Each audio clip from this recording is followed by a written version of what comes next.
요한복음 9장 1절부터 12절까지의 말씀입니다. 예수께서 길을 가실 때에 날 때부터 맹인된 사람을 보신지라. 제 아들이 물어 이르되 납비여 이 사람이 맹인으로 난 것이 누구의 죄로 인함이니이까? 자기니이까 그의 부모니이까? 예수께서 대답하시되 이 사람이나 그 부모의 죄로 인한 것이 아니라 그에게서 하나님이 하시는 일을 나타내고자 하심이라. 때가 아직 낮음에 날 보내신 이의 일을 우리가 하여야 하리라. 밤이 고리니 그때는 아무도 일할 수 없느니라. 내가 세상에 있는 동안에는 세상의 빛이로라. 이 말씀을 하시고 땅에 침을 뱉어 진흙을 이겨 그의 눈에 바르시고 이르시되 실로암 못에 가서 씻으라 하시니 실로암은 번역하면 보냄을 받았다는 뜻이라. 이에 가서 씻고 밝은 눈으로 왔더라. 이웃 사람들과 전에 그가 거린인 것을 보았던 사람들이 이르되 이는 앉아서 구걸하던 자가 아니냐. 어떤 사람은 그 사람이라 하며 어떤 사람은 아니라 그와 비슷하다 하거늘 자기 말은 내가 그라 하니 그들이 묻되 그러면 내 눈이 어떻게 떠졌느냐. 대답하되 예수로 하는 그 사람이 진흙을 이겨 내 눈에 바르고 나더러 실로암에 가서 씻으라 하기에 가서 씻었더니 보게 되었노라. 그들이 이르되 그가 어디 있느냐 이르되 알지 못하노라 하니라. 아멘. 샬롬, 하나님의 은총과 평강이 여러분에게 가득하시기를 기원합니다. 질병, 장애와 같은 어려움을 겪는 사람을 두고 사람들은 수군거리며 판단하기 일쑤지만 예수님은 그들을 불쌍히 여기고 고쳐주셨습니다. 우리는 예수님을 따라 행해야 합니다. 오늘 본문 1절에서 5절까지의 내용은 맹인을 만나신 예수님에 관한 것입니다. 본문 1절입니다. 예수께서 길을 가실 때에 날 때부터 맹인된 사람을 보신지라. 헬라어 원문을 보면 맹인으로 번역된 튀플론의 본래 뜻은 연기로 인해 어두워진입니다. 이 튀플론은 튀플로스에서 파생되었는데 이는 단순히 눈이 멀다라는 의미가 아니라 육체적으로 또는 영적으로 어두워짐, 맹인됨을 비유적으로 말할 때 사용됩니다.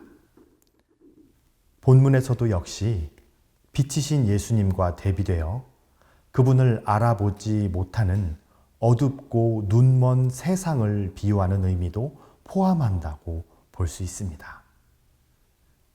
그러므로 이 맹인의 눈을 뜨게 하시는 사건은 단순한 치유 사건이 아니라 연기로 어두워진 세상을 밝히시는 예수님의 빛 되심을 간접적으로 나타내는 사건입니다. 또한 실로암 못에서 씻음으로 눈을 뜨게 되는 것은 생명의 물이신 예수 그리스도를 통해 세상이 눈을 뜨게 되고 생명을 얻게 된다는 의미도 드러냅니다. 2절을 보시면 맹인으로 난 것이 누구의 죄로 인함이니까? 라고 제자들이 묻습니다. 지금도 종종 그런 경우를 보게 되지만 그 당시 사람들은 유대인의 전통적 관념대로 고난과 질병을 죄의 결과로 여겼습니다. 그래서 병에 걸리거나 고난당하는 사람이 있으면 그 원인 제공자가 누구인지를 먼저 따졌고 그에 따라 정죄하고 비난했습니다.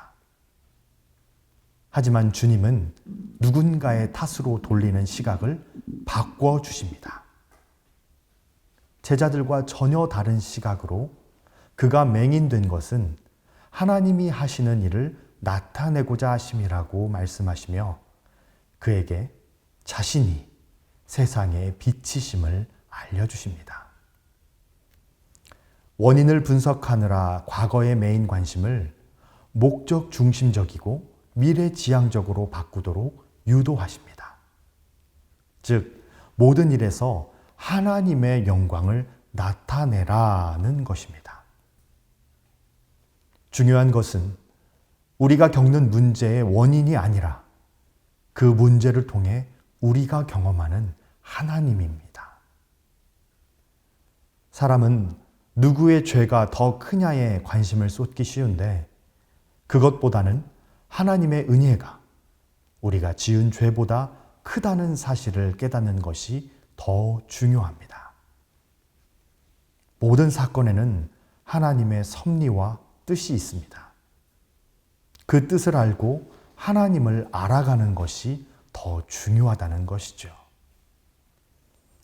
맹인을 두고 죄를 논한 제자들처럼 아픔을 겪는 사람의 상황을 성급하게 자의적으로 판단할 때 그것이 상대에게 깊은 상처가 될 수 있음을 명심해야 합니다.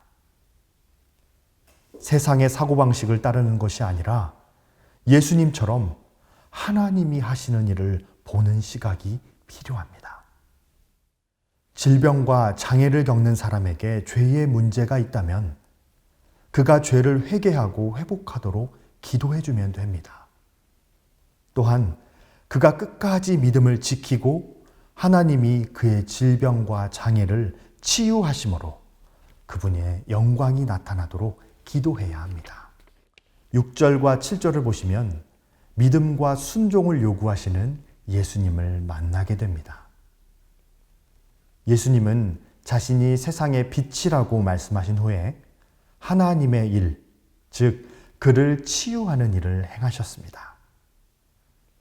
예수님이 하신 행동은 땅에 침을 뱉어 진흙을 이겨 그의 눈에 바르신 것이었습니다. 그리고 예수님은 맹인에게 실로암 못에 가서 씻으라고 말씀하셨습니다.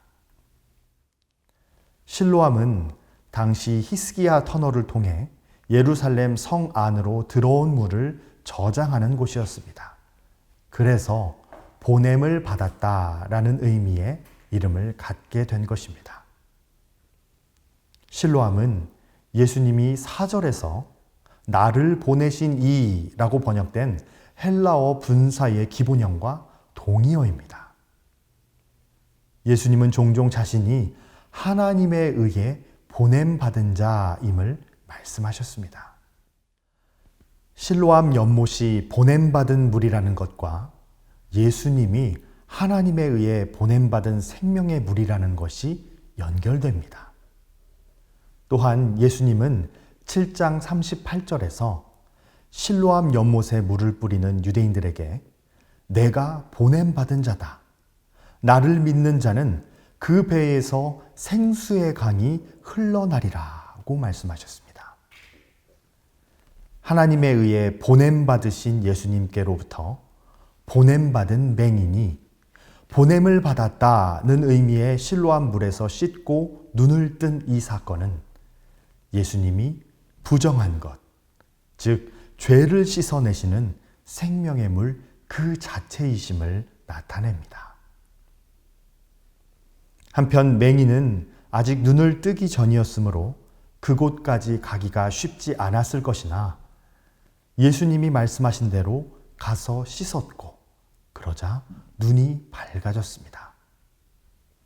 낫기 원한 맹인은 예수님께 순종했습니다. 우리 삶에서 기적을 경험하기 원한다면 믿음이 필요합니다. 예수님이 우리에게 요구하시는 것이 때로는 이해되지 않고 사람들 앞에 부끄러운 것이며 내게 불편한 것일 수도 있습니다. 그러나 예수님은 우리를 치료하고 기적을 베푸시는 분이심을 믿어야 합니다. 예수님의 기적은 믿음과 더불어 순종이 있을 때 일어납니다.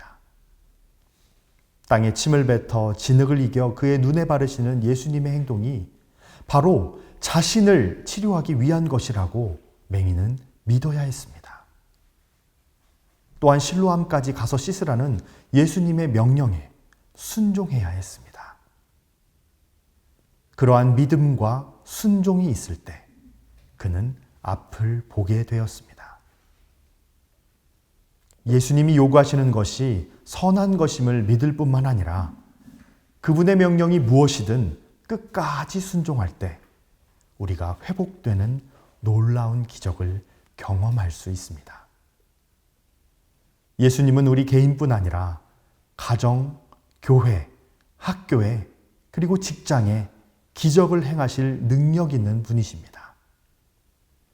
이 기적을 베푸시기 전에 때로는 전혀 이해할 수 없는 명령을 하기도 하십니다. 그러나 이는 치유와 회복이라는 기적을 베풀기 위해 주시는 우리에게 꼭 필요한 명령임을 믿음으로 받아들여야 합니다. 또한 그 요구가 무엇이든 간에 끝까지 순종해야 합니다. 예수님은 바로 지금도 우리가 회복할 수 있도록 기적을 베푸시며 능력을 행하십니다. 혹시 예수님의 명령이 이해되지 않고 불편하며 부끄러울지라도 순종해야 합니다. 그러한 자만이 놀라운 회복을 경험합니다. 8절에서 12절을 보시면 무지한 사람들의 반응이 보도되고 있습니다. 맹인이 눈을 뜨는 놀라운 기적이 일어나자 사람들은 그 상황을 선뜻 받아들이지 못했습니다. 이웃들은 그가 날 때부터 맹인인지 구걸하던 그 사람인지 아닌지 헷갈려 하면서 서로 논쟁했습니다. 그러자 맹인이던 사람이 말했습니다. 내가 바로 그 사람이요. 그는 사람들의 계속되는 질문에 대해 자신에게 일어난 일 그대로 대답했습니다. 그는 자신에게 은혜를 베푸신 분이 예수라는 사람인 것은 알았지만 지금 어디에 있는지는 알지 못했습니다. 태어날 때부터 맹인이었다가 예수님의 은혜로 기적이 일어나 눈을 뜨게 된 사람은 사람들이 예수님에 대한 자신의 솔직한 대답을 싫어할 것을 알면서도 예수님이 자신에게 행한 일을 그대로 이야기했습니다. 예수님이 베푸시는 기적을 통해 자신이 원하던 것을 얻는 것보다 중요한 것이 있었습니다. 그것은 바로 예수님이 누구신지 깨닫고 어떻게 그분 안에 머물 수 있는지를 배우는 것입니다. 우리는 예수님이 누구신지 알려고 하지 않으며 그분께 무엇을 얻고자 표적만을 바랐던 유대인들처럼 되지 말아야 합니다. 지금까지 기적만을 바라며 신앙생활을 해왔다면 이제는 기적을 베푸시는 바로 그분에 대해 더욱 알기 원해야 합니다. 예수님 시대의 표적을 구하며 그분을 따랐던 유대인들처럼 단지 기적을 경험하기 위해 그분을 따라서는 안 됩니다. 예수님은 우리가 그분이 누구신지 깨닫기를 원하십니다. 우리가 그분만을 구하고 그분 안에 깊이 거하기를 바라십니다. 과거에 놀라운 기적을 경험했으나 아직도 예수님이 누구신지 올바로 알지 못하고 있다면 자신이 영적으로 무지함을 인정해야 합니다. 우리가 예수님을 믿고 순종할 때 맹인이 경험한 기적을 우리가 경험할 수 있습니다. 그러나 기적보다 중요한 것은 예수님이 누구신지 깊이 깨닫는 것입니다. 지금 그분을 구하고 그분이 어떤 분인지 더 깊이 알아가도록 성령님의 도우심을 구하는 우리 모두가 되기를 간절히 소망합니다.